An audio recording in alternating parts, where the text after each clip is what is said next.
मित्रों नमस्कार। कामाख्या टुडे में आपका पुनः स्वागत कर रहा हूँ।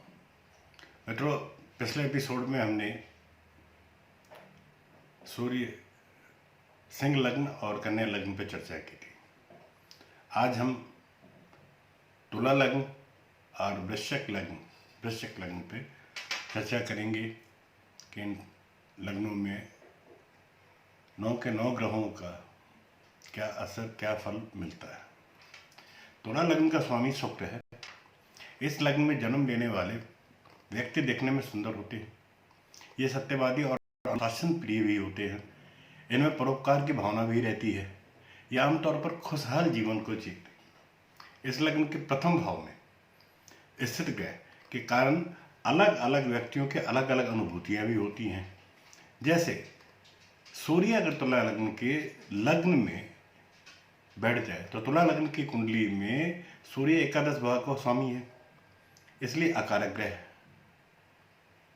शत्रु की राशि में लग्न में बैठा सूर्य व्यक्ति को नेत्र संबंधी समस्याएं जरूर देता है। आय भाव का स्वामी होने में बार बार आर्थिक स्थिति को प्रभावित करता है। आय के साधनों में कमी लाता है। लग्न में सूर्य के साथ पाप ग्रहों की युक्ति हो अथवा पाप ग्रहों से ग्रस्त हो तो व्यक्ति उग्र और क्रोधी स्वभाव का भी होता है। प्रथम भाव में स्थित सूर्य अपने सप्तम दृष्टि से सप्तम भाव में स्थित मेष राशि को देखता है। सूर्य की दृष्टि मंगल की राशि पर होने से व्यक्ति में साहस और पराक्रम का भाव भी जागता है, परंतु इससे इसका प्रभाव विवाह विलंब से होना, जीवन साथी से सहयोग का अभाव होना। अब हम बात करते हैं तुला लग्न के अंदर में लग्नस्थ चंद्र जब तुला लग्न में स्थित होता है तो उस तरह के जातक होते हैं, उनका जो बचपन होता है वो बहुत संघर्षमय और कठिन होता है। युवावस्था और वृद्धावस्था उनका आनंद में बीतता है। चंद्र इन्हें गुणी और विद्वान भी बनाता है। इनका मन कल्पनाशील एवं अस्थिर बनाता है। कन्या लग्न की कुंडली में चंद्र अगर लग्नस्थ है तो माता के साथ स्नेहपूर्व संबंध की संभावनाएं कम ही रहती है। इस लग्न में चंद्र दशमेश होकर अशुभ कारक होता है। सप्तम भाव पर इसकी दृष्टि होने से जीवन साथी क्रोधी, साहसी और महत्वाकांक्षी होती है। लग्नस्थ चंद्र अगर शुभ ग्रहों के साथ युक्त अथवा दृष्टिगत संबंध बनते हों तो उस संबंध जातक को उत्तम फल की प्राप्ति होती है। अब हम बात करते हैं तुला लग्न में मंगल की स्थिति। कुंडली में मंगल द्वितीय और सप्तम भाव का स्वामी होता है। प्रथम भाव में स्थित मंगल को द्वितीय होने के कारण आर्थिक लाभ तो जरूर प्रदान कराता है।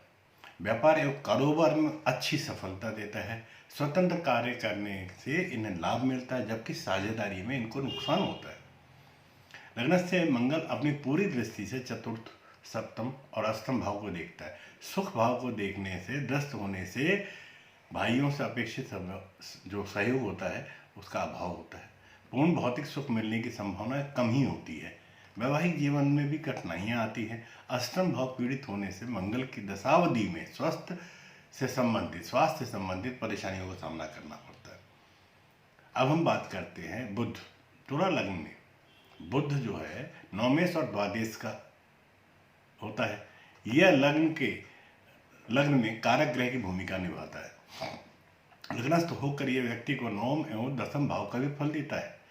यह व्यक्ति को धार्मिक और बुद्धिमान बनाता है। इनमें श्रेष्ठ जनों के प्रति श्रद्धा का भाव रहता है। सरकार एवं सरकारी तंत्र से उसको सहयोग और सम्मान मिलता है। जन्म स्थान से दूर इसका भाग्य भी फलित होता है। अगर जातक अपने जन्म स्थान से दूर जाकर व्यवसाय, व्यापार या नौकरी करता है तो उसको सुख मिलता है। बुध अपनी पूर्ण दृष्टि से सप्तम भाव को देखता है, जिससे वैवाहिक जीवन सामान्य रूप में सुखमय और संतान जीवन साथी से सहयोग मिलता है। लग्न से बुध अगर पाप ग्रहों के साथ दृष्टिगत संबंध हो या पाप ग्रहों के साथ युक्ति हो तो धन एवं गृहस्थी में भी बाधक पैदा कराता है। तुला लग्न में लग्नस्थ गुरु अकारक ग्रह है, ये तृतीय और षष्ठम भाव का स्वामी है। गुरु अगर तुला लग्न में लग्नस्थ है तो आत्मविश्वास से परिपूर्ण बनाएगा, आपको विद्वान एवं साहसी भी बनाता है, आप में बुद्धि एवं क्षमता, जीवन में धन मान सम्मान भी अर्जित कराता है। पंचम सप्तम और नवम भाव को देखता है। पंचम भाव पर दृष्टि, गुरु की दृष्टि संतान के लिए कारक है।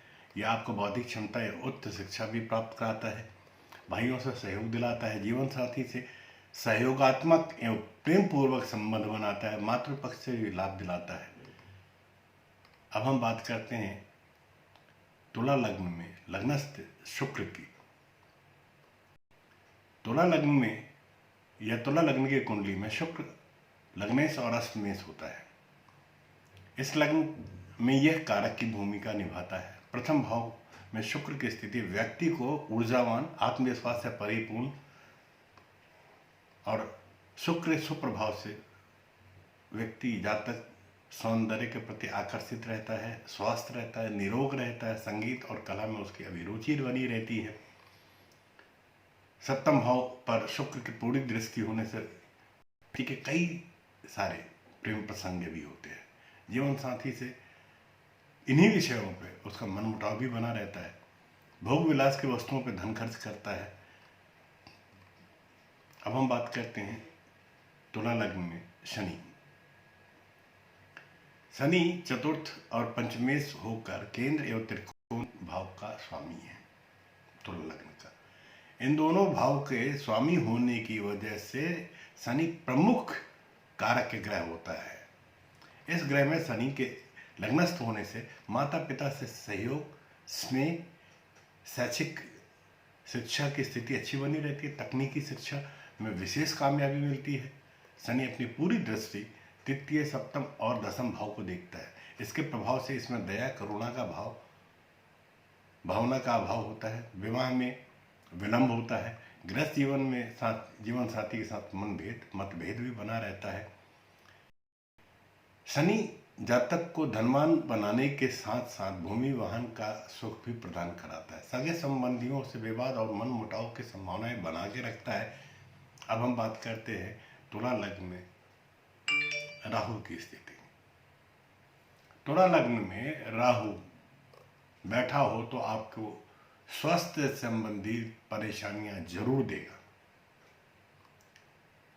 राहु आपको अंतर्मुखी बनाता है, जिसके कारण आप किसी काम को पूरा करने से पहले उसके विषय में कोई चर्चा नहीं करते। कार्य पूरा हो जाने परियोजनाओं का जिक्र करते हैं, वह कार्य कठिनाई से होता है। लग्न में बैठा हुआ राहु पंचम, सप्तम और नवम भाव को देखता है। राहु की दृष्टि से शिक्षा में रुकावट, जीवन साथी और सहयोग, संतान से सहयोग, असहयोग, भाग्य की हानि बनी रहती है। अब हम बात करते हैं तुला लग्न के अंदर लग्नेश केतु की स्थिति हो तो, उपस्थिति हो तो। कुंडली में लग्नस्थ होकर पंचम, सप्तम और नवम भाव को केतु देखता है। केतु व्यक्ति को परिश्रमी और साहसी बनाता है। साहस और परिश्रम के बल पर व्यक्ति कठिनाइयों से कठिनतम कार्यों को पूरा करने की क्षमता रखता है। दूसरों के धन पे इसकी दृष्टि रहती है, शिक्षा में उसके रुकावट आती है। आमतौर पर इनमें धार्मिक भावनाओं का अभाव होता है, मन में हमेशा अनजाना सा भय बना रहता है। जातक सट्टा एवं जुए में अपना पैसा खराब करता है। मित्रों, अब हम बात करते हैं वृश्चिक लग्न में और वृश्चिक लग्न के लग्नस्थ ग्रहों के फलों के बारे में। वृश्चिक लग्न के स्वामी मंगल है। सूर्य, चंद्र, गुरु इस लग्न में कारक ग्रह होते हैं। मंगल भी लग्नेश होने के साथ साथ कारक होता है। अकारक ग्रह के रूप में बुध, शुक्र और शनि मंदा फल देते हैं। लग्न भाव में जब 9 ग्रह बैठते हैं तब ये व्यक्ति को और व्यक्ति के जीवन को किस तरीके से प्रभावित करते हैं, आइए इस पर चर्चा करते हैं। अगर वृश्चिक लग्न में सूर्य कुंडली में बैठा हो तो सूर्य दशमेश होने के साथ साथ कारक ग्रह होता है। मंगल की राशि में लग्नस्थ होकर सूर्य व्यक्ति में आत्मबल प्रदान कराता है। यह व्यक्ति को बुद्धिमान, महत्वाकांक्षी बनाता है, सरकारी पक्ष से लाभ दिलाता है। सूर्य होने के साथ साथ व्यक्ति को सरकारी नौकरी में या सरकारी नौकरी मिलने में प्रबल संभावनाएं भी बनाता है। जिस व्यक्ति की कुंडली में ये स्थिति होती है उसके पिता से सहयोग और स्नेह भी प्राप्त होता है। सप्तम भाव में स्थित शुक्र की राशि वृषभ पर सूर्य की दृष्टि होने से जातक श्रृंगार सौंदर्य के वस्तुओं के कारोबार में भी रुचि रखता है। जीवन साथी से वैमनस्य रहता है, लेकिन माता से स्नेहपूर्वक संबंध भी बना के रखता है। अब वृश्चिक लग्न में हम चंद्रमा को देखते हैं तो चंद्रमा कुंडली के भाग्येश और त्रिकोणीय का होता है। इस लग्न में जातक के लिए शुभ फलदायी होता है। लग्न में स्थित चंद्र होने से व्यक्ति सुंदर दिखाई देता है, आकर्षक व्यक्तित्व का मालिक बनता है, प्रभावशाली होता है। इसमें धार्मिक भावनाएं बहुत गहरी पैठ तक होती है। इसे तीर्थाटन में आनंद की प्राप्ति होती है। दया करुणा की भावना इसमें भरपूर होती है, परंतु इसके कमर दर्द, पित्त रोग की संभावनाएं भी रहती है। भाग्य के बल से इसका काम आसानी से बनता है एवं मान सम्मान यश प्राप्त करते रहता है। सप्तम पे चंद्रमा की पूरी दृष्टि होने से जीवन साथी सुंदर सुयोग जीवन साथी भी मिलती है और उसका सहयोग भी मिलता है। हम बात करते हैं वृश्चिक लग्न में मंगल। वृश्चिक लग्न में मंगल लग्नेश होने के साथ शुभ ग्रह का भी होता है, कारक ग्रह है। षष्ठम भाव का स्वामी होने से शुभत्व प्रभावित होता है, फिर भी लग्नेश होने से शुभ प्रभाव ही देता है। लग्नस्थ होने पर यह विशेष लाभकारी होता है। प्रथम भाव में स्थित होकर यह व्यक्ति को दीर्घायु प्रदान कराता है। यह व्यक्ति को शारीरिक तौर पर शक्तिशाली, परिश्रमी और निरोग बनाए रखता है। शत्रुओं से ये भयभीत नहीं होते, समाज बना रहता है। लग्नस्थ मंगल चतुर्थ, सप्तम और अष्टम भाव को देखता है। मंगल जिस भाव को देखता है उस भाव के फल को पीड़ित कर देता है। फलत भूमि, भवन एवं वाहन का सुख मंदा कर देता है। माता से मतभेद की संभावनाएं रहती है। जीवन साथी को कष्ट, वैवाहिक जीवन कठिनाइयों से भरा होता है। अब हम बात करते हैं वृश्चिक लग्न में बुध शुभ ग्रह होने के साथ साथ इस लग्न में अष्टमेश और द्वादश होने पर अशुभ और अकारक ग्रह बन गया है। वृश्चिक लग्न में की कुंडली में बुध लग्नेश होने पर व्यक्ति को साहसी ज्ञानी बनाता है। बुध के प्रभाव से व्यक्ति खाने पीने का शौकीन होता है। इसके जन्म के पश्चात पिता की आर्थिक स्थिति मजबूत होती है। पिता के पक्ष से या पिता के पक्ष पिता से उसको लाभ मिलता है। लग्नस्थ बुध की पूर्ण दृष्टि सप्तम भाव पे है, शुक्र की राशि पे। इसके प्रभाव से इसे जीवन साथी और संतान का सहयोग प्राप्त होता है। धन संचय करने कला निपुण होते हैं, तो कई बार अपनी आदतों और अपने शौक की वजह से आर्थिक कठिनाइयों में फंस जाता है। बुध पाप ग्रह से युक्त होकर या दृष्टित होकर पारिवारिक जीवन उसका कलापूर्वक हो, इसलिए जातक को बुध का उपाय करा लेना चाहिए। खर्च की अधिकता से उसको ऋण भी लेना पड़ता है। अब वृश्चिक लग्न में हम बात करते हैं गुरु की। गुरु द्वितीय और पंचमेश होता है। द्वितीय से होने से शुभत्व प्रभावित होता है। त्रिकोणेश होने के कारण कारक ग्रह का फल देता है। इस ग्रह की कुंडली